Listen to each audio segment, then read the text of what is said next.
Relax माने मुस्कुरा रहे हो आज, क्या बात है? नहीं बहुत अच्छा है. So in last session, last video, we covered up to fourth question. We did fourth question last. But So now one we part do is fifth left. question. One Huh? part is left. No, fifth question. Fourth one part is left. No. Yes. You have done first and third. Second is First and left. third, second नहीं किया था. नहीं. क्या है second part? यानी quadrilateral ABCD parallelogram. तो ठीक है. हाँ? फोर्थ का सेकंड पार्ट नहीं किया था. तो सेकंड पार्ट था. यानी कि मैं एक दो एंगल दिया हुआ है. एंगल बी दिया हुआ है एंड एंगल डी दिया हुआ है. क्या होगा तुमने? एंगल बी कितना दिया हुआ है? 0.5 डिग्री. एंगल ई दिया हुआ है 75 डिग्री. पूछ रहा है पैरेललोग्राम होगा नहीं होगा? बताओ. This will be a parallelogram or not? Normally हम parallelogram इस तरह से बनाते हैं. A B C D. D angle ये हो गया हमारा 75 डिग्री और ये एंगल हो गया 105 डिग्री. ठीक है? So क्या ये पैरेललोग्राम होगा? क्यों? हाँ? Supplementary angles. क्यों पैरेललोग्राम नहीं होगा? पैरेललोग्राम की प्रॉपर्टीज क्या होती है एंगल्स की?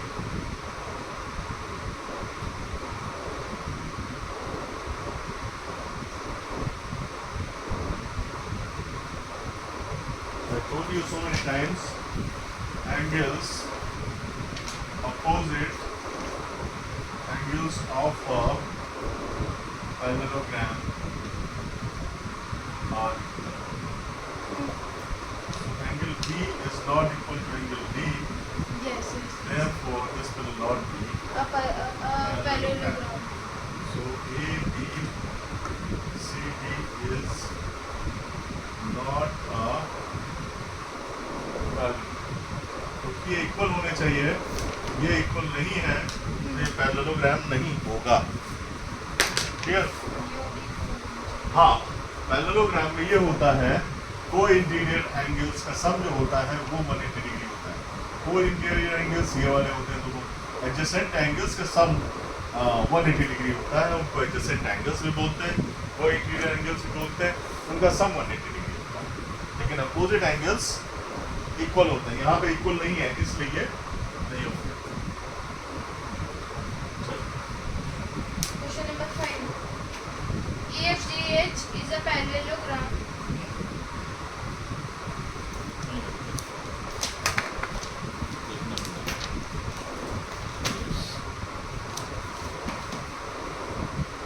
What is that?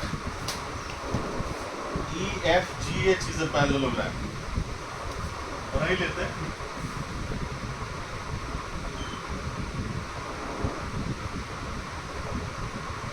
EFGH is a parallelogram.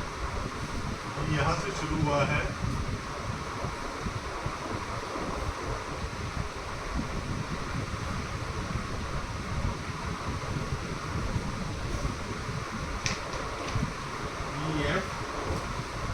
EFHG कह लें यार, क्या लिखो? EF किस तरह से कहा जाए? चलो क्या इनसे मतलब नहीं. EFGH इन्होंने गलत लिखा हुआ है. EFHG लिखा हुआ है. ये पैरेललोग्राम है और इसमें सब ये मार्किंग है. ये 70 डिग्री है, ये एंगल X है और ये एंगल ये इन्होंने एक डायगोनल खींचा हुआ है. ये एंगल 40 डिग्री है. ये वाला एंगल Z है. ये एंगल Y है. तो सारे एंगल से निकालने हैं. X, Y, Z निकालना है. क्या है क्वेश्चन? क्वेश्चन नंबर 5 है. एक्सरसाइज कौन सी है? 19D. Question number 5. X की वैल्यू चाहिए इनको, Y की चाहिए. Y की वैल्यू चाहिए इनको, Z. Z की वैल्यू चाहिए. इन सब की वैल्यू चाहिए. कैसे करेंगे इसको?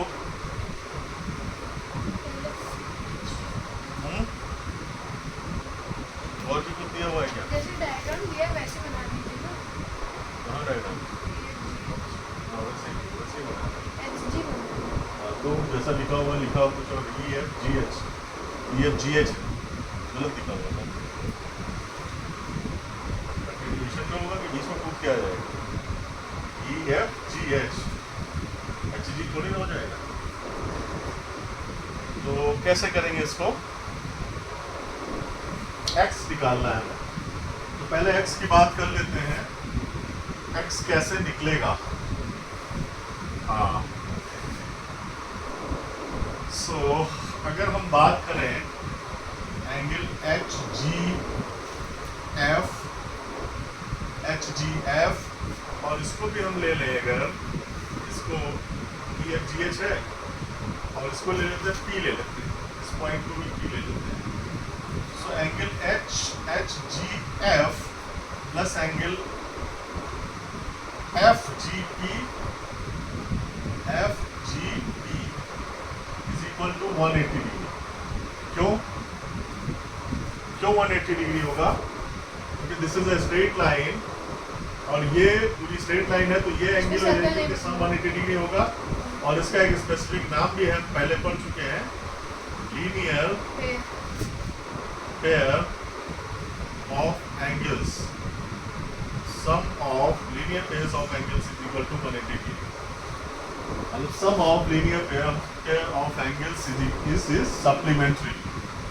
ये हमें पता है, FGP हमें पता है, तो angle HGF is equal to, या प्लस पहले कर लेते हैं, plus 70 degree is equal to 180 degree, और एंगल HGF हो जाएगा हमारा 180 degree minus 70 degree gives you 110 degree. ठीक, x क्या है? x इज इक्वल टू है angle HGF is equal to हो जाएगा 110 डिग्री।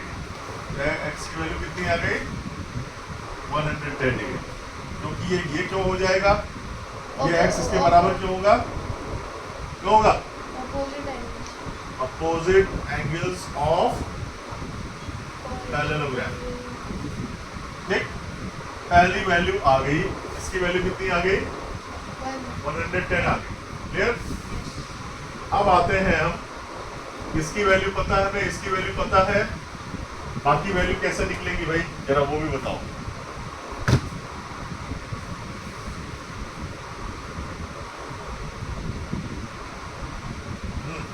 बोलो।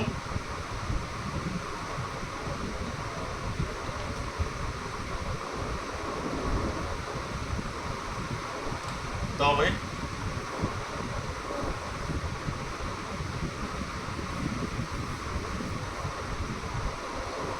हाँ, बोलो। LV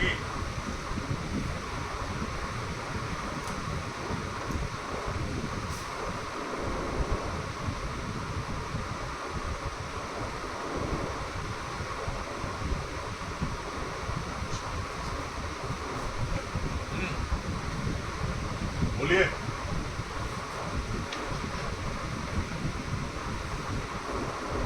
नहीं, ये तो प्रॉब्लम है। एंगल H प्लस इन दोनों का सम कितना हो गया? एंगल E और एंगल G का सम कितना हो गया? Angle E। अब हम क्वाड्रिलेटरल में ही ले लेते हैं, ये क्वाड्रिलेटरल AEFGH, क्या सारे एंगल्स का sum, angle E plus angle F plus angle G plus angle H is equal to 360 degree. अब इन पे वैल्यूज डाल देते हैं कुछ। 110, एंगल G की वैल्यू, एंगल E की वैल्यू क्या है? 110, प्लस एंगल F की वैल्यू क्या है? एंगल F और एंगल H और F सेम है, तो इसकी जगह हम 2H या 2F, एंगल F की जगह हम एंगल F ही लिखा रहने देते हैं, प्लस एंगल G की जगह क्या लिख देंगे? 100, और प्लस एंगल H की जगह ये हम एंगल F ले लेते हैं। ये हमने ऐसा क्यों किया? Angle F, angle H is equal to angle ये वर्टिकली अपोजिट एंगल। फिर इधर चले आएंगे। So 2 angle F is equal to plus 220 plus 220 is equal to 360. 2 220 angle is equal to 360. 2 angle F angle F is equal to 360 minus 360 220 minus 220 is equal to is equal to 140. 140. So angle F is equal to 140 by 2 70. 140 upon 2 gives you 70 degree. So angle F 70 degree आ गया, ठीक है? And H also. Also therefore angle H H is equal to angle F is equal to 70 degree. ठीक? vertically opposite angle. Angle H जो है, angle H क्या है? So angle H की जगह हमने लिख दिया 40 plus Z is equal to 70 degree. So angle Z is equal to क्या हो जाएगा? 70 माइनस 40 गिव्स यू 30 डिग्री, ठीक है? तो ये यहाँ पे दिया हुआ है angle H is equal to क्या है? 40 प्लस Z दिया हुआ है, ये इसलिए हो गया। तो एंगल Z की वैल्यू कितनी आ गई? 30 डिग्री आ गई। बचा क्या? एंगल Y बचा, ठीक है? एंगल Y निकालने के कई तरीके हैं। ये 110 आ गई। एंगल Y निकालने के क्या नहीं कई तरीके हैं, बोलो। 110 plus Z plus angle H in triangle HGF Z plus plus Y plus 110 is equal to 180 180 degree. Z कितना आया है? 30 degree. 30 plus Y plus 110 is equal to Y is equal 180 degree। Y is equal to to 40 degree. Y plus 140 is equal to 180 degree. Y is equal to 180 minus 140 gives you 40 degree। 40 degree आ गया ये Y। अच्छा समझा, ठीक है? Clear?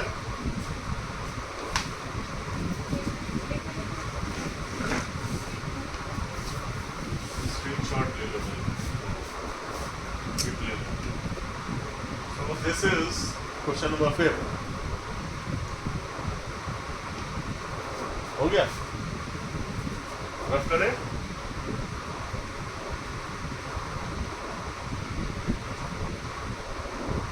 Next.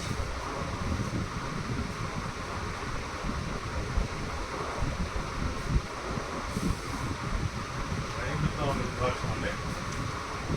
12 minutes.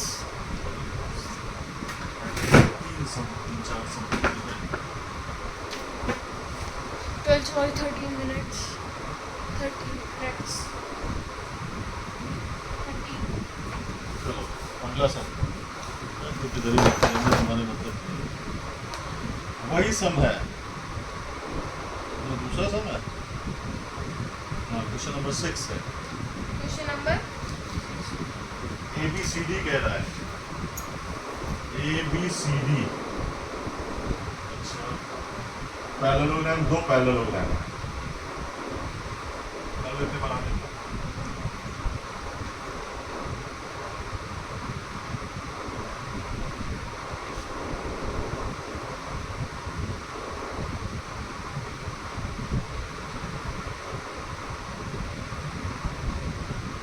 होगा उसके बाद में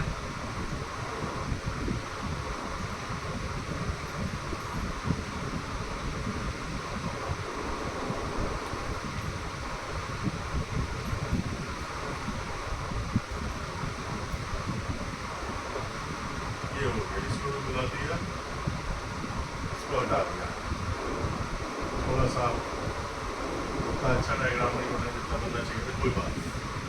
हमें अपने काम से मतलब है। ए बी सी, ये हमारा पहला वाला वो है, पहला पैरेललोग्राम। और ये वाला second. सेकंड क्या है? E F F F G जी H. एच, ये वाला दूसरा पैरेललोग्राम। अब ये कह रहा है ये वाला एंगल दिया हुआ है एक्स, ये वाला एंगल दिया हुआ और ये पॉइंट पी है, ये पॉइंट P है और ये x दिया हुआ है और ये वाला एंगल दिया हुआ है 120 डिग्री, ये वाला एंगल दिया हुआ है 70 डिग्री। क्या पूछ रहा है? x की वैल्यू निकालनी है यहाँ पे। क्या निकालनी है? x की वैल्यू निकालनी। क्या निकालनी भैया? x की वैल्यू निकालनी। x is a question number 19B का 6th क्वेश्चन। बताओ भाई x की वैल्यू क्या होगी जल्दी से।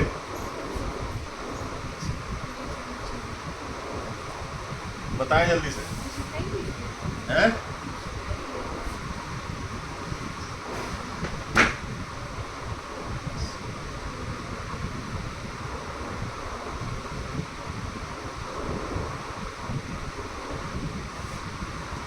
बोलो। एंगल इन EFGH में एंगल E क्या हो जाएगा? क्यों? Angle E is equal to angle G है। पैरेललोग्राम के अपोजिट एंगल्स है। ये हमें पता चल गया, ठीक है। एंगल E पता चल गया। एंगल E क्या है? 70 डिग्री।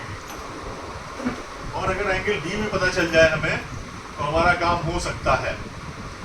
सो हम ये देखें, अगर angle A plus angle B is equal to 180 degree वाली प्रॉपर्टी लगा दें, sum of adjacent angles of parallelogram is equal to, ये भी तो प्रॉपर्टी लग सकती है। So angle 120 degree plus angle B is equal to 180 degree, angle B is equal to 60 degree. दोनों आ गए, ठीक है। नाउ इधर आ जाते हैं। नाउ इन ट्रायंगल EPB क्या हो जाएगा? Angle E plus angle B plus angle E is equal to 180 degree. 50 degree आएगा। तो एंगल E कितना है? Angle E 70 degree. Angle B 60 degree plus angle P angle 180 degree. Angle P is equal to कितना हो जाएगा? 180 minus 130 50 degree equal to 50 degree. Answer हमारा 50 degree आ गया। ये 7 से 13 हो जाएगा। कंफ्यूज मत होना 130 डिग्री कहाँ से आ गया? जादू से नहीं, 130 डिग्री हो जाएगा 7 से 13। क्लियर? 7th क्वेश्चन पे आते हैं। 7th question of 19B। 7th question क्या होगा? PQRS is a parallelogram. Parallelogram बना लेते हैं सेट से।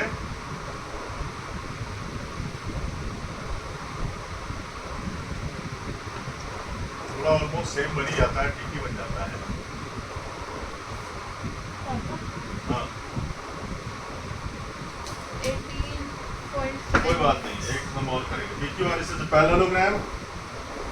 PQRS इज अ पैरेललोग्राम, ठीक है। x और y निकालना है। x is equal to question, y is equal to question mark. पहले तुम लिख तो ले x y है क्या।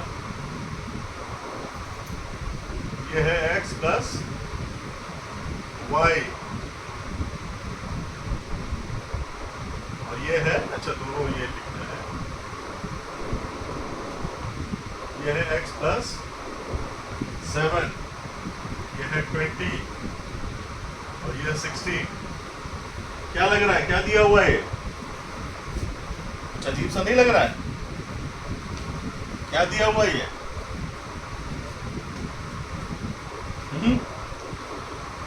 अजीब सा नहीं लग रहा है? क्या दिया हुआ है? साइड्स दी हुई है, मेजरमेंट्स दिए हुए इनके, है ना। इन parallelogram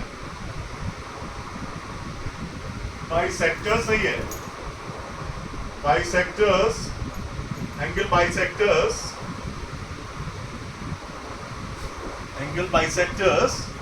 bisect each other. Yes.